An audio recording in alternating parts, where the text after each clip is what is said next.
Welcome to the insane Joyner world. I'm your host, Roger. Hello. This is I believe, a 1993 Joyner 650. At least that's what I was told when I bought it. All the wire was stripped completely off from it.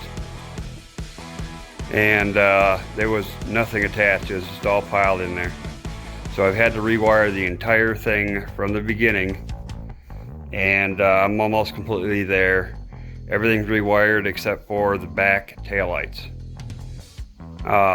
So what I want to do, since I could barely find anything on the wiring of this vehicle, and it took me a while to get everything wired correctly, that I wanted to go through and show what I did, especially starting with the ignition system.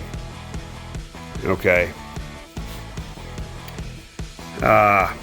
According to what I've read, the ignition system starts right here with the fuel pump that I put on it, which was a low pressure Edelbrock. Okay, and the positive wire is what I'm going to start with. It goes from here to the ignition positive on the coil. This is a stock coil that I just bought brand new from Amazon, and goes from here to the alternator, which I'm going to try and show you which one on the, well, this alternator is not a stock alternator, however. It's off a 1986 Suzuki Samurai. It's brand new, just bought it, internally regulated. So it might not help people with stock, but see if I can find the right wire here. That one, hold on, give me just a second here. Yep, this red one coming in right here. That's the red one coming in. Okay, so that red one coming in down there goes to the alternator, and then from there it goes straight into the ignition switch that I bought and put on here. And the ignition switch is marked right on the back, IG. I don't have a fuse box or anything on this yet. I was just trying to get it running. And that's one of the biggest things. That was extremely difficult to figure all this stuff out, not having any clue. I've never worked on one of these before. Now, this was my other big problem. Since I didn't have a coil on here when I started, I had to figure out which wire went where from the distributor, the hard way. So we have black and white wire and a brown wire coming from the brand new distributor that I bought off Amazon. Okay, black and white wire goes to this pink and black wire, which is the positive on the coil. Okay, and the only way to tell on the coil what's positive and what's negative, since it's not marked, is the fact that the positive had a bigger stud and the negative on the back has a smaller stud. And that was the only way I could figure it out, and that was just a guess until I figured out I got it right. Okay, and then we got the brown wire, which goes to the orange wire, and that's the negative on the coil. Okay, and if you switch those around, it won't fire at all. Like I said, I found this out the hard way. Okay, so that's the ignition part of it. Now, what else? There was something else I really needed to, oh yeah, the starter. Okay, this always seems to be a lot going on with people's starters too. This is the original starter on here. I have not replaced this. This down here is the ground. It goes right into the starter. Okay, and this right here is hot all the time. Let me see, is that the one that's hot all the time? Yeah, I think so. Yeah, and this one here goes to the ignition. I have no idea what that's for. It wasn't needed for anything, so I haven't used it for anything. So we got the ignition, we got the hot, it goes to the battery, And we got the ground that's automatically already hooked up and grounded to the block. And the block is grounded to the battery. See, I got lots of ground. See, I don't have a fuse box hooked up to this yet. This is a brand new 350 cold cranking amp battery. I had originally bought a 150 and put in here, and it would not work. It would turn it over the first time, and even though the alternator is throwing out over 14 volts, it would not keep the battery charged once you turn it off to go start it back up again. So it needs at least a 350 cold cranking amp battery. This I haven't hooked up yet. It's off the transmission.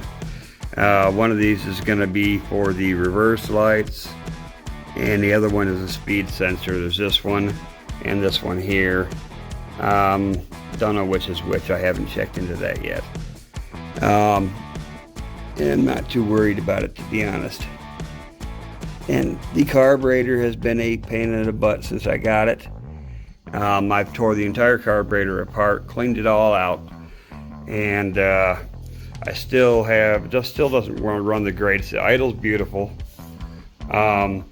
With the vacuum advance disconnected off the distributor, I have it set to 5 degrees. When I plug this in, it shoots up to 10 degrees automatically. And setting the timing on these, what you do is you have the coil, or drop the distributor in, right? Your rotor should be facing the front of the engine to the right, okay?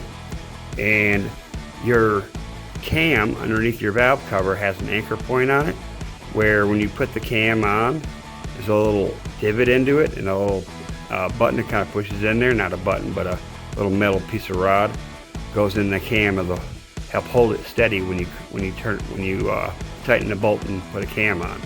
It's called the anchor point. That has to be facing straight up on the engine. And down here, right in there, is where you check the timing. And when you drop the distributor in, it's supposed to be set to 0 degrees, and you make sure that your rotor is pointing to the right and the anchor point is straight up, and number 1 piston, which is also on the front of the engine on this side, and it's not very easy to get to because it's way in the back here behind all this crap in between the alternator. It's, I can barely see where the insulator is in the plug wire. Alright, that one is number 1 right here in the front, and number 2 is back over there. So, and number 1 on the right, number 2 here. Okay,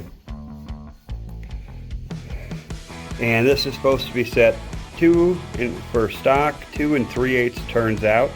After you turn it all the way in, that's your air screw there. So you turn it all the way in, and it's 2 3/8 turns out for stock. Mine's 2 1/2 turns out. I'm at a higher elevation. My average elevation is over 4,000 feet here. So I just have it 2 1/2, and it idles beautiful. So let's see. Yeah, I still haven't hooked these up. This goes to like the speed sensor, I believe. Anyways, that was the one that goes down here, yeah, to the speed sensor. I ran all these gauges and stuff myself. I put a tack into it, and I got my volt, oil pressure, and temperature gauge all ran, and I put a GPS in here so I could tell how fast I was going and where I was at, and of course my ignition switch I put in.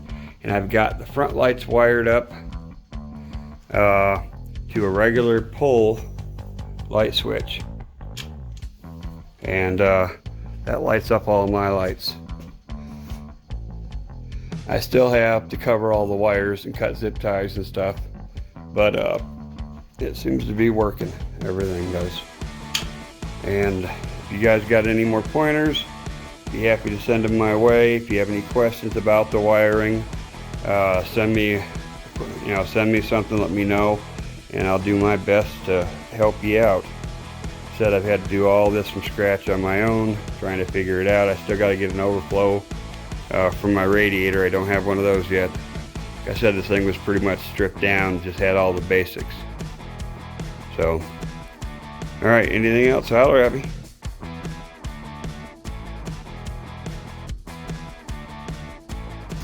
Let's go for a ride.